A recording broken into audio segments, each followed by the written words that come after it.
राजनीति में इतना गुलाम हो लिया। इलेक्शन जब होगा ना, इलेक्शन तो एक महीना पहले ये टिकट लेकर गामा में बढ़ेंगे, सब पहले हम झंडे ठाई पावा है नहीं। और ये 4.5 साल हमारा कोई गोत नहीं बुझते। हमारा हम जीवा, हमारा नाश हो, हमारा विनाश हो, हमारी खेती डूबो, हमारी कुछ भी हो। एक सोचने की बात सबसे बड़ी, ये जो धान है ये तो डूब गए, जीरी तो समाप्त हो चुकी है। इन खेता में गेहूं भी ना लगे, और जब गेहूं भी नहीं लगेंगे या उस लायक जमीन नहीं होगी, मैं पूछना चाहता हूँ ये गांव के खाओगा? ये गवांड के खावेंगे? ये पशु है वे के खाओगे? बेचारे भूखे तो रह नहीं सकते। ये जमींदार कोई ना कोई जुगाड़ करेगा। ये जमींदार जुगाड़ के करेगा, जुगाड़ भी बता देता हूँ।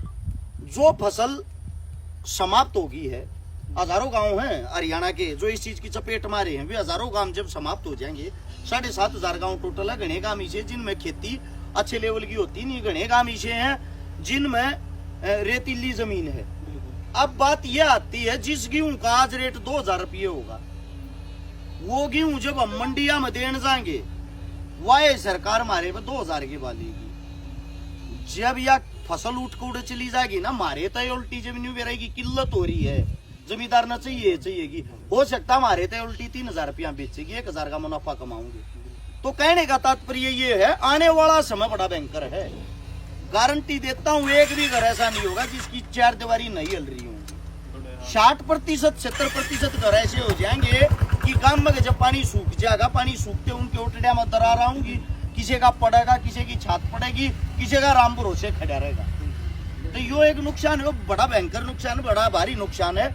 और पूरे हरियाणा के अंदर एक बात हो रही है, सोशल मीडिया पे पिछले 20 दिन तक तो जरूर सांगवान गांव डूब गया, सांगवान गांव डूब गया, सांगवान गांव डूब गया, सारे को रुके लगन लग रही है। और जब सब ने इस बात का बेरा रहा भाई गांव डूब रहा है, और फिर भी कोई नेता मंत्री आके सुध नहीं लेता, तो मेरे हिसाब से तो भाई मतलब इससे आगे क्या ही कह सकते हैं। ये एक लोकतंत्र की हत्या समझो। कल की बताता हूँ, कल मैं लेतानी गांव में जा रहा था। लेतानी गांव के पास में था गांव गनौदा। दोनों गांव में जुकरा में मदद करके आए थे। तो उस वक्त जब मदद करी, दोनों गांव के अंदर एक मैसेज था, लोगों ने न्यू बेरा था कि महाराज जो सीएम नायब सिंह सैनी मौके का, वो कल फतेहाबाद प्रोग्राम में जाकर दनोदे वाले रोड पर जागा। तो उन दोनों गांव के आदमी ने 500-600 आदमी इकट्ठे होने की सलाह मिला ली। अब सीएम साहब जब रोड पर आएंगे, उनको रखवा के और एक विनती कराएंगे, जी हमारे गांव का पानी लेकड़वाओ के ऊपर।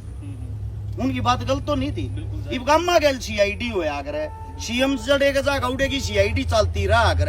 पता है जहां सीएम ने उनकी मतलब जो उनका दुख दर्द सुनना चाहिए था, वो तो सुना नहीं।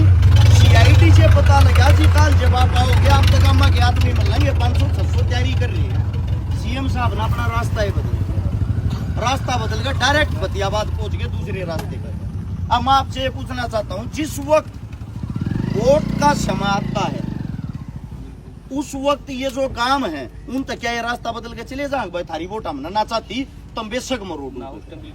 तो मेरा कहना है कहीं ना कहीं जो आम जनता है, अगर वो अब भी जागरूक नहीं होती, तो ये कमी नेता मंत्री होगी नहीं भाई, ये कमी हमारी है।